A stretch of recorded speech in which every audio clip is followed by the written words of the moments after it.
So yun mga katoda, ito yung bushing na tinanggal natin dito sa bago nating hub. So ang kailangan nyo lang, meron kayong long nose, flat screwdriver, at saka meron kayong martilyo. Kung kailangan, mayroon din kayong plies para pang suporta. Kung wala kayong budget, inuulit ko, at talagang kailangan nyo ng palitan at nasiraan kayo. So kaya lang gumawa mga katoda, no? Napaka easy, napaka simple lang. So andito yung ating pinagtanggalan. So bago pa lang kasi ito. So delikado pagka ganun gumagalaw na kailangan nyo talagang palitan.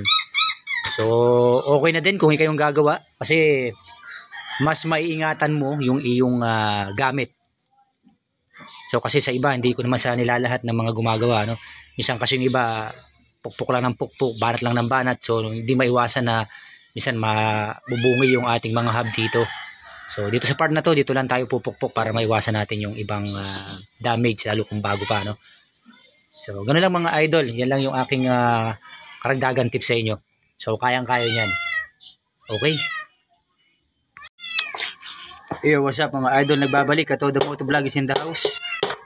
So nakikita nyo ngayon ay kung paano ba magtanggal ng stock na bushing sa bagong hub. So ngayon magpapalit tayo ng bakal na bushing.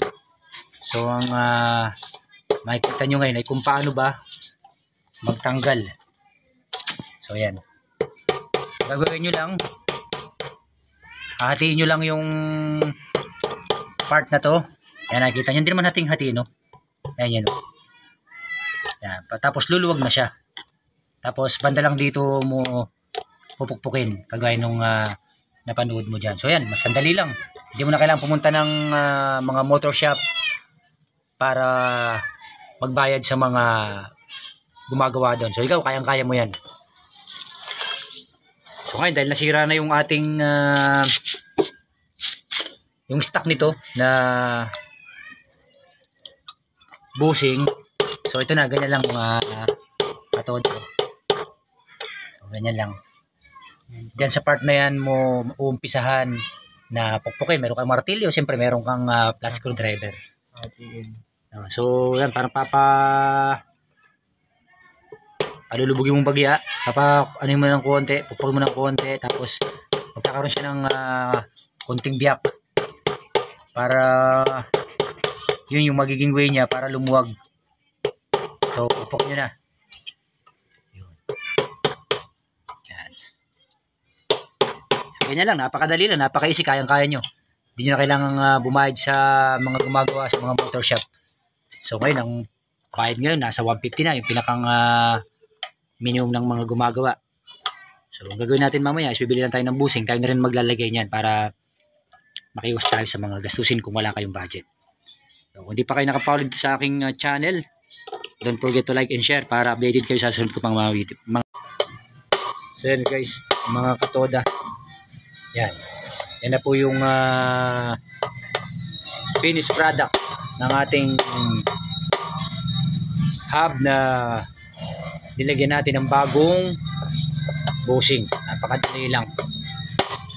Ang pampukpok ay ang washer ng axle sa likod ng gulong. O yan, pwede na yan.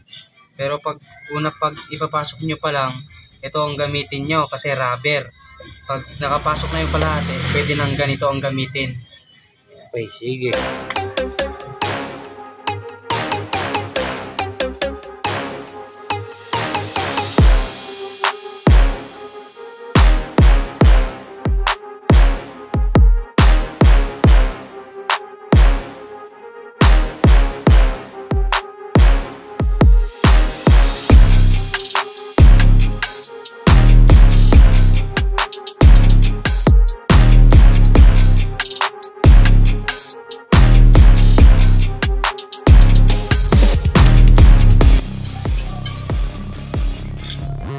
Dapat salitan ng pag-igpit para pantay ang pagpasok ng tornilyo. Salitan ang tutok per tutok.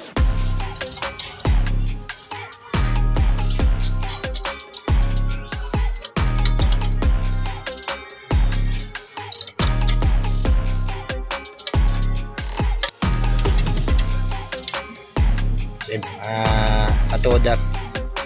Talagang sulit na yan. Hindi na basta gagalaw yan.